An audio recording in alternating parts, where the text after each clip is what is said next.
رمضان رمضان رمضان رمضان رمضان رمضان۔ میں خالد سیف اللہ رحمانی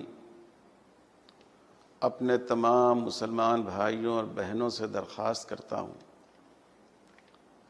کہ اس بار رمضان المبارک ایک خاص صورتحال کے ساتھ آیا ہے۔ اس صورتحال میں دو تین باتیں بہت ضروری ہیں۔ ایک بات تو یہ ہے کہ اس بار ہم سادگی کے ساتھ عید منائیں۔ نئے کپڑے، نئے جوتے خریدنے کے بجائے جو پہلے کے کپڑے ہیں انہی کپڑوں میں ہم عید کریں۔ اس کے کئی فائدے ہیں۔ پہلا فائدہ یہ ہے کہ جو ہمارے دوسرے غریب مسلمان بھائی ہیں جو نئے کپڑے نہیں خرید سکتے، ان کے ساتھ اس کے ذریعے دلداری ہوگی، ان کے ساتھ ہم شامل ہوں گے ان کی دشواریوں میں۔ دوسرا فائدہ اس کا یہ ہے کہ جب آپ کے یہ پیسے بچیں گے تو جو غریب اور مستحق بھائی ہیں آپ کے، آپ ان پر یہ پیسے خرچ کر سکیں گے۔ تیسرا فائدہ یہ ہے کہ آپ دکانوں میں جانے سے بچیں گے۔ اگر آپ دکانوں میں جائیں گے تو جو ڈسٹنس رکھنا چاہیے اس کو قائم رکھنا مشکل ہو جائے گا، تو اس کا نتیجہ یہ ہوگا کہ بیماری پیدا ہوگی، کرونا وائرس سے ایک دوسرے کو متاثر کرے گا، تو آپ کی صحت اور زندگی کی حفاظت ہوگی۔ چوتھا فائدہ یہ ہے کہ ہوگا یہ کہ کپڑے اور سامان تو دوسرے بھائیوں کے بکیں گے، لیکن میڈیا والے پورا الزام آپ کے سر لگائیں گے، جیسا کہ آپ نے ابھی مرکز نظام الدین کے سلسلے میں پروپیگنڈا دیکھا، اور کہا جائے گا کہ مسلمانوں کے دکانوں پر بھیڑ لگانے کی وجہ سے کورونا کے مریض بڑھے ہیں۔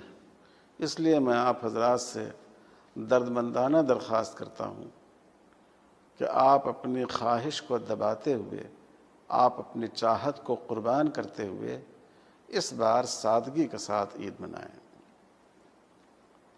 دوسری بات یہ عرض کرنی ہے کہ دینی مدارس یہ ہماری شہر رگ ہے۔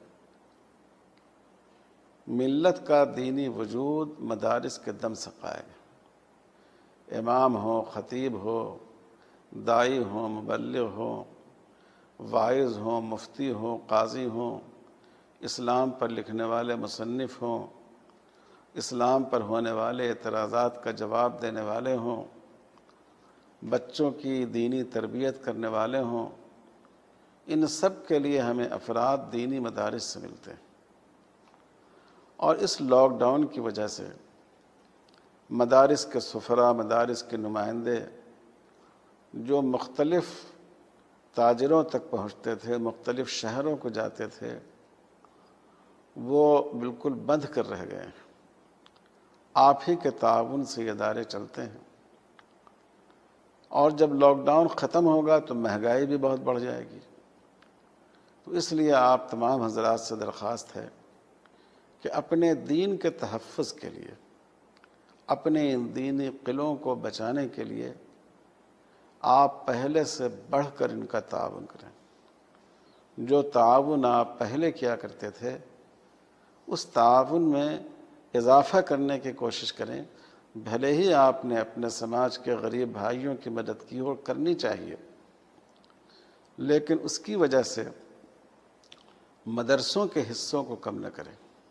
آپ کے لیے یہ بھی گنجائش ہے کہ آپ چاہیں تو آئندہ سال کی زکوٰۃ میں سے ان کو پیسے دیں، اور آئندہ سال کی زکوٰۃ میں آپ اس کا حساب کر لیں۔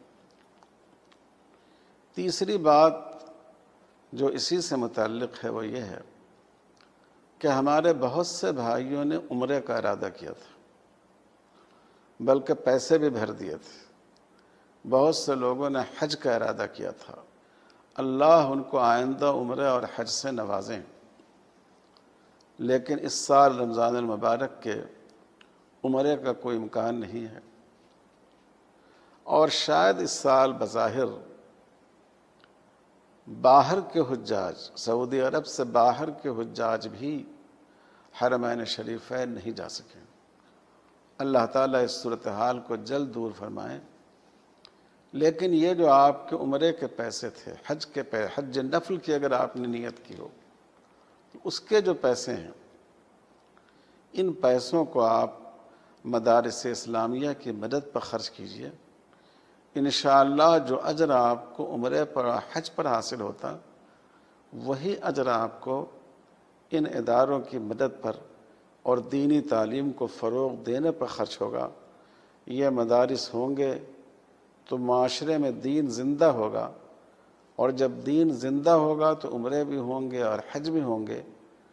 تو آپ ضرور ہماری اس اپیل پر دھیان دیں، سادگی کے ساتھ عید منانی ہے، مدارس کے تعاون کو بڑھانا ہے، اور جو آپ نے عمرے اور نفل حج کا ارادہ کیا ہو، ان پیسوں کو اس کار خیر میں خرچ کرنا ہے۔ اللہ تعالی ہم سب کو اس کی توفیق عطا فرمائے۔ ہے ہند میں انوکھا مرکز تحفظ دین، یہ دین کا ترجمہ ہے مرکز تحفظ دین۔